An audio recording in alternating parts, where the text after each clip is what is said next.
Howdy folks, Mountain View Russ here in Mountain View, Arkansas.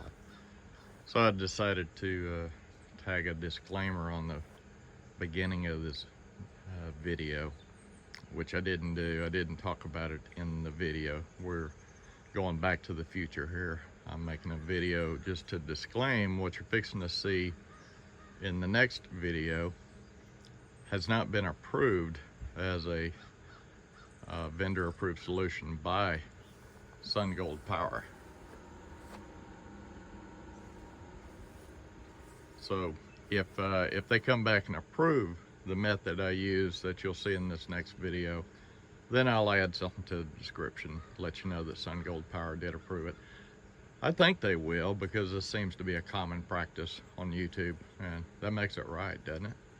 So anyway, thanks for watching, and here's the main video coming up next. Howdy folks, Mountain View Russ here in Mountain View, Arkansas. I've got a problem with my electrical system in my cargo trailer, and I sent an email to support, and they asked me to do a video kind of explaining what my issue is, and I thought, well, I'll just record this and put this out on YouTube as well. There's a million videos about this out on YouTube, so there'll be 1,000,001 now. But what happened, I think, I've been doing a lot of work on my shop, building out an office. You can see that little window there, so I can do my consulting work out in the shop and get out of the house. Anyway, I've redone a lot of wiring, and while I was doing that, I just turned the power to the shop off. And the cargo trailer, shore power, also goes over to the shop.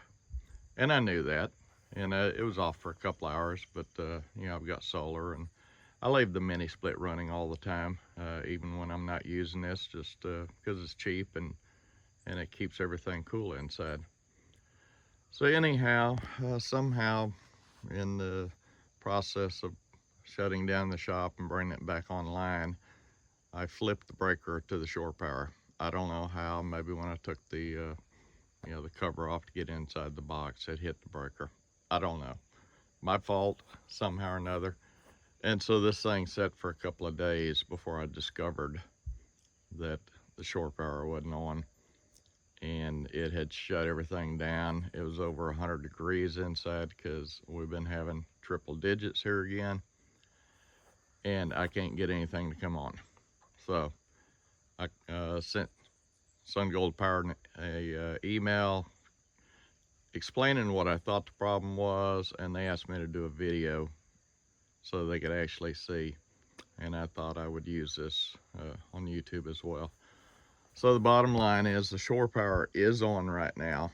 It's getting power. You can see my progressive dynamics monitor here. I filter the AC coming in, so I do have 126 volts coming in right now. But the inverter is off, even though the on switch is on. You can see that panel is dark. And the solar, interestingly enough, is producing power. You know, the sun's up now, so it's producing almost 80 volts of power right now. No amps, because nothing's pulling it.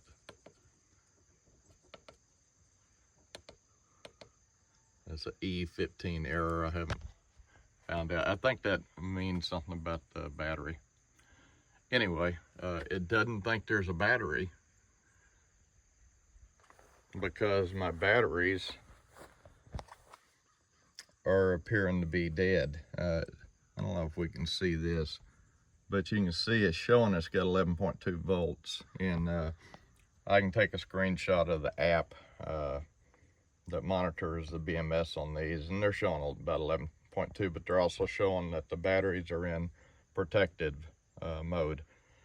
So I think what happened when the power drained down below the threshold, these things, the BMS shut them off, and you know, locked everything out so they couldn't undercharge.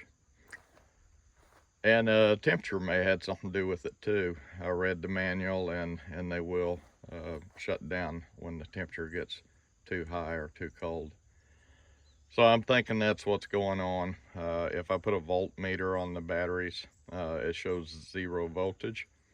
That's because I believe this LCD is reading all the cells, but the BMS is not letting power get to the terminals. So therefore the batteries look like they're totally depleted. Anyway, so I went on YouTube like everybody does and found that the #1 method to fix this problem is to jump start these batteries. So basically it's like putting a, jumping a car, pull another car up there, put jumper cables between the two, and the dead car will start up and then charge itself back up. So we're in a, I don't know if Mexican standoff's a good term these days. If it's not, sorry for about that to my Mexican friends. But this thing will not power on until it detects power here, which it's not because the BMS has it shut down. And they won't release power because they're locked down. So nothing works. So I've got this little, trailer brake battery. That's what this thing came off of. And I've got a little set of jumper cables with the, the clamps on one end and just bare leads on the other. And I'm gonna, from what I've watched on YouTube, you don't connect it, you just hit it real quick, a second or so, and these batteries should wake up. So for my YouTube viewers and Sungold Power, that's what I'm gonna do next.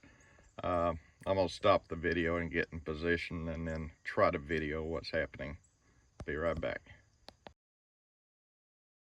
Okay, so I've hooked the clamps to the dead battery.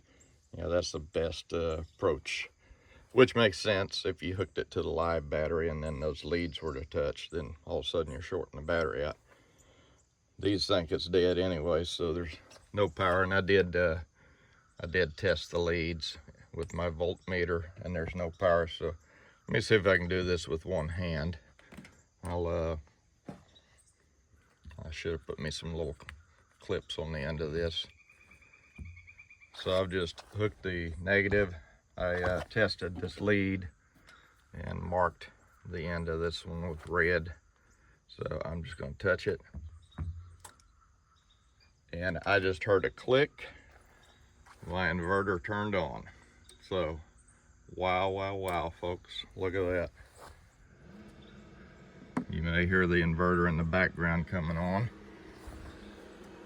So it's in line mode, which means it's on shore power. It's also charging in fast mode. I've been mucking with this charge setting. I'm gonna put it at about 50%. You can see the solar is now sending voltage to the battery. It's reading the battery at 11.5 volts.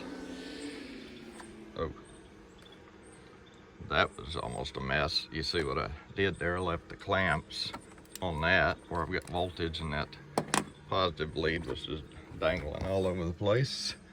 Whoops, don't do that on YouTube. So 11.5, let's see if we can get to this one.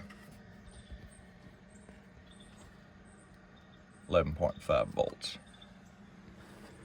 So the inverter is now going to have to charge it up. So for Sungoldpower support, that seems to have been my problem. It's a thing. If those are dead, this ain't gonna start. And if that can't start, they can't charge that. And the solar power can't charge that because it thinks it's dead. It's got to have a live battery. All right, folks. Well, I hope somebody finds this useful. I'm excited, if you can't tell, that it actually worked. So thanks for watching, and we'll see you at the next video.